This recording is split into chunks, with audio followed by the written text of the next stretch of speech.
नमस्कार दर्शक मित्रों, स्वागत है आप સૌનું આપણી ચેનલ ગુજરાત રોજબરોજ માહિતી યુટ્યુબ સમાચાર ઉપર। અને મિત્રો, દેશ દુનિયાના અને ગુજરાતને લગતા તમામ મોટા સમાચાર જોવા માટે ચેનલને સબસ્ક્રાઇબ, વિડીયોને લાઇક કરવાનું ના ભૂલતા। ત્યારે મિત્રો, હવે સૌથી પહેલાં સૌથી મોટા સમાચારની વાત કરવામાં આવે તો મિત્રો, હવે સમાચાર આવી રહ્યા છે। મિત્રો, આઈ ખેડૂત પોર્ટલ ખુલ્લું મુકાયું છે, તો મિત્રો તમે પણ લાભ લઈ શકો છો। જ્યાં મિત્રો ખેડૂતોના રજિસ્ટ્રેશનની અને કેવાયસી અંગેની કામગીરી ચાલતી હતી, ત્યારે મિત્રો બરાબર તેવા જ સમયે બંધ થયેલું પોર્ટલ ફરી શરૂ થયું છે। ત્યારે મિત્રો, હવે બાગાયતી ખેડૂતો માટે આગામી તારીખ 1 ડિસેમ્બરથી આ પોર્ટલ ફરી શરૂ કરવામાં આવશે અને મિત્રો 15 દિવસ સુધી ચાલુ રહેશે। તો મિત્રો, વાત કરવામાં આવે તો રાજ્ય સરકારે ખેડૂતોને ટ્રેક્ટર ખરીદી માટેના જિલ્લા વાઇઝ ટાર્ગેટ નક્કી કર્યા છે। મિત્રો, વાત કરવામાં આવે તો 1100 જેટલા ખેડૂતોને ટ્રેક્ટરની ખરીદીમાં 5.50 લાખની રકમ મંજૂર કરી છે અને તે માટે પણ આગામી દિવસોમાં અરજીઓ સ્વીકારવામાં આવશે। તો મિત્રો, વાત કરવામાં આવે તો અત્યંત ટૂંકા સમયગાળામાં પંચાયત ચૂંટણીનું જ્યારે જાહેરનામું પ્રસિદ્ધ થશે અને તે વખતે જ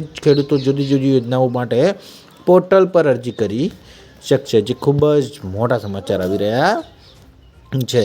ત્યારબાદ મિત્રો, અન્ય મોટા સમાચારની વાત કરવામાં આવે તો મિત્રો, હવે સમાચાર આવી રહ્યા છે। મિત્રો, ગુજરાતમાં ઠંડીનો ચમકારો વધ્યો, જ્યાં મિત્રો રાજ્યમાં વેસ્ટર્ન ડિસ્ટર્બન્સની અસર વધી છે। મિત્રો, જેને લઈને લઘુત્તમ તાપમાન 2 થી 3 ડિગ્રી ઘટી શકે છે। તો મિત્રો, આ તરફ તેની થોડી અસર શરૂ થઈ ગઈ છે। ત્યારે મિત્રો, રાજ્યમાં ગ્રામીણ વિસ્તારોમાં સારી ઠંડી લાગી રહી છે। મિત્રો, તો અમદાવાદમાં 16.7, વડોદરામાં 15, ગાંધીનગરમાં 15.1, રાજકોટમાં 16.3, સુરત અને ભાવનગરમાં 19.4 તેમજ ડીસા અને પાલનપુરમાં 16.1 ડિગ્રી લઘુત્તમ તાપમાન નોંધાયું છે। તો મિત્રો, નલિયામાં 13.4 ડિગ્રી સાથે રાજ્યનું સૌથી ઠંડુ શહેર બન્યું હતું, જે ખૂબ જ મોટા અપડેટ મળી રહ્યા છે।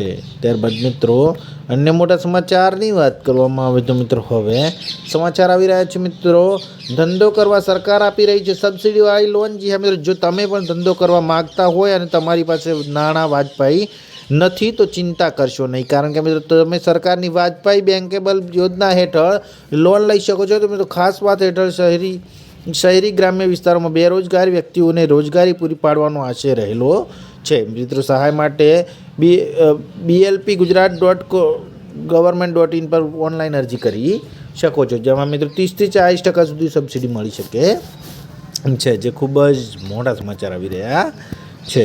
ત્યારબાદ મિત્રો, અન્ય મોટા સમાચારની વાત કરવામાં આવે તો મિત્રો, હવે આ જિલ્લામાં ખેડૂતોને પાણી ન મળતા ખેડૂતોએ રામધૂન બોલાવી। જ્યાં મિત્રો પાણી ન મળતા ખેડૂતોએ રામધૂન બોલાવી હળવદ તાલુકાના નવા ધનાળા, દેવળિયા, સુરવદર, પ્રતાપગઢ તેમજ માળિયા તાલુકાના ખાખરેચી, રોહિશાળા અને વેજલપુર સહિત 10 ગામની આશરે 35,000 વીઘા જમીનમાં પાણીનો લાભ મળે છે। મિત્રો, તેમાં ખેડૂતોને પાણી મળવાનું બંધ થઈ જતાં ખેડૂતોએ તંત્ર સામે રોષ ઠાલવ્યો હતો। તો મિત્રો, માયનુર D2 ફોર્ચ કેનાલ ખાતે મિત્રો મોટી સંખ્યામાં ખેડૂતો એકઠા થઈને પાણીની માંગ સાથે રામધૂન બોલાવી હતી। જો કે મિત્રો, ખેડૂતોને પાણી ન મળવાના કારણે શિયાળુ પાક નિષ્ફળ જઈ શકે છે, જે ખૂબ જ મોટા સમાચાર આવી રહ્યા છે।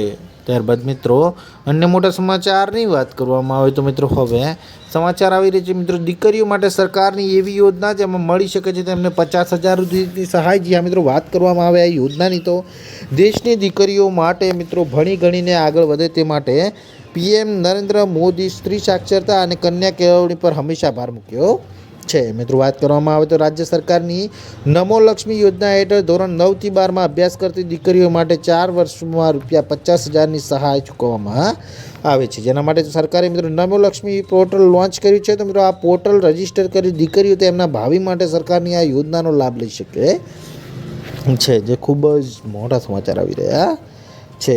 ત્યારબાદ મિત્રો, અન્ય મોટા સમાચારની વાત કરવામાં આવે તો મિત્રો, હવે ગુજરાતના મત્સ્ય ઉદ્યોગના કેન્દ્રોને વધુ અપગ્રેડ કરવા છે તેવા મિત્રો સરકારશ્રી તરફથી મળ્યા સમાચાર છે। મિત્રો, વાત કરવામાં આવે તો ગુજરાતમાં દેશનો સૌથી લાંબો કિનારો જ્યારે 100 દરિયો કિનારો છે, તેમાં મિત્રો ગુજરાતના દરિયાકાંઠે 160 જેટલા નાના મોટા મત્સ્ય બંદરો અને મત્સ્ય ઉતરણ કેન્દ્રો કાર્યરત છે। મિત્રો, ગુજરાતના દરિયાઈ પ્રવૃત્તિઓ ફૂલી ફાલી રહી હોવાથી મત્સ્ય બંદરો અને ઉતરણ કેન્દ્રો ખાતે અદ્યતન માળખાકીય સુવિધાઓ જ્યારે પૂરી પાડવી એ રાજ્ય સરકારનો મક્કમ નિર્ધાર છે, તેમજ મિત્રો મત્સ્ય ઉદ્યોગ મંત્રી રાઘવજી પટેલે જણાવ્યું હતું। અને મિત્રો, અપગ્રેડ કરવા માટે મિત્રો સરકાર હવે સામે આવી છે, જે ખૂબ જ મોટા સમાચાર આવી રહ્યા છે।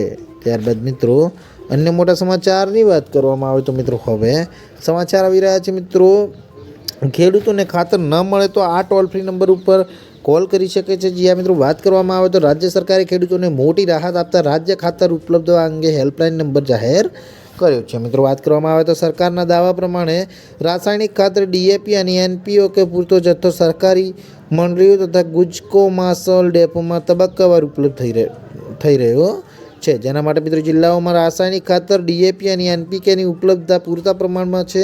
ત્યારે મિત્રો સરકારી મંડળીઓ ગુજકો માસોલ ડેપોમાં તબક્કાવાર ઉપલબ્ધ થઈ રહ્યો છે. મિત્રો આ અંગે કોઈ પણ પ્રશ્ન જો તમને હોય તો 1800 180 1551 નંબર પર સંપર્ક કરી શકો છો. જે ખૂબ જ મોટા સમાચાર આવી રહ્યા છે.